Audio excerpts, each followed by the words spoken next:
to love this rock and roll world.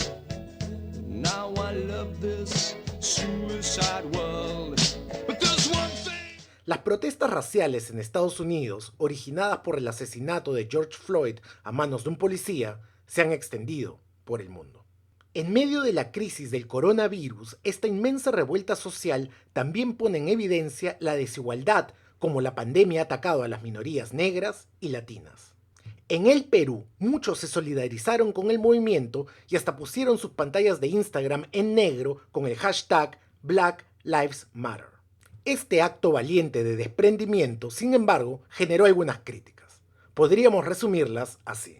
Bien que apoyas la lucha en Estados Unidos, pero eres indiferente o partícipe del racismo sistémico en el Perú. Si algo parecido hubiera surgido aquí, ya lo estarían condenando como terrorismo. Estas críticas no carecen de razón. Solo imaginen si grupos históricamente marginados en el Perú hubieran salido a protestar a Miraflores como lo hacen en Estados Unidos.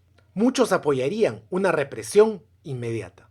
Y es que en el Perú tuvimos un grupo terrorista como Sendero Luminoso y un largo periodo de violencia política.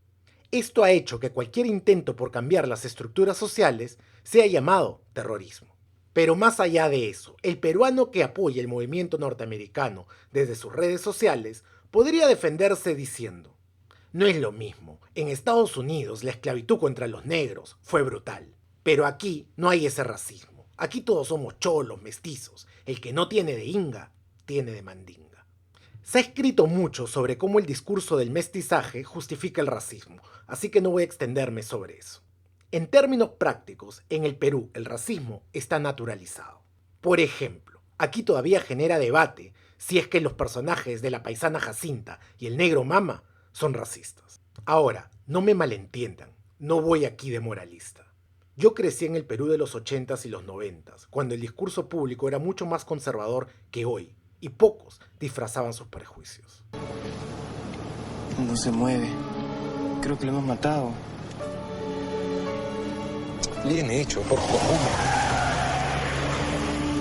No casé nada en la hacienda, pero por lo menos me dejé un cholo de regreso. Esto era antes de que la corrección política se pusiera de moda. Si eras racista, sexista u homofóbico, el Perú de ese tiempo era como estar en California en los 60s, si te gustan las drogas psicodélicas.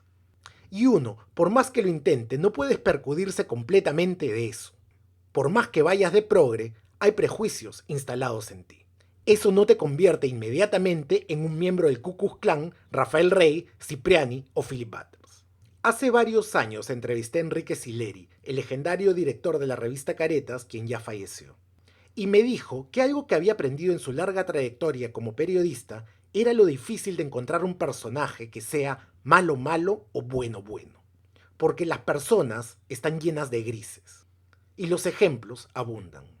Uno podría ver, por ejemplo, a un esforzado representante de comunidades étnicas marginadas, pero que odia a los gays. O también podría ver a un pro hombre del movimiento LGTB que discrimina a los gordos o a las mujeres. O puede existir una apasionada líder de opinión feminista que detesta a los pezuñentos. En otras palabras, no vamos a encontrar la soñada pureza. Y no tendríamos que ir tan lejos. Bastaría con mirarnos de manera crítica a nosotros mismos, porque solo somos ejemplos de contradicción. Así que no te tomes tan en serio y ríete un poco de ti mismo. Es quizá el primer paso para cambiar. Hay cierta gracia en solidarizarte con todos los movimientos sociales del mundo mientras explotas a tu empleada. Esto es GCU. Esta es la nueva normalidad. Racialízala.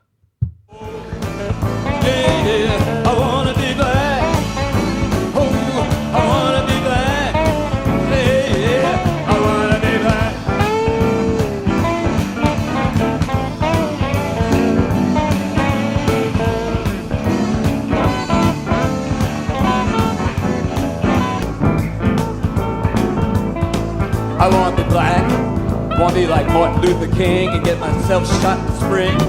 Lead a whole generation too, and fuck up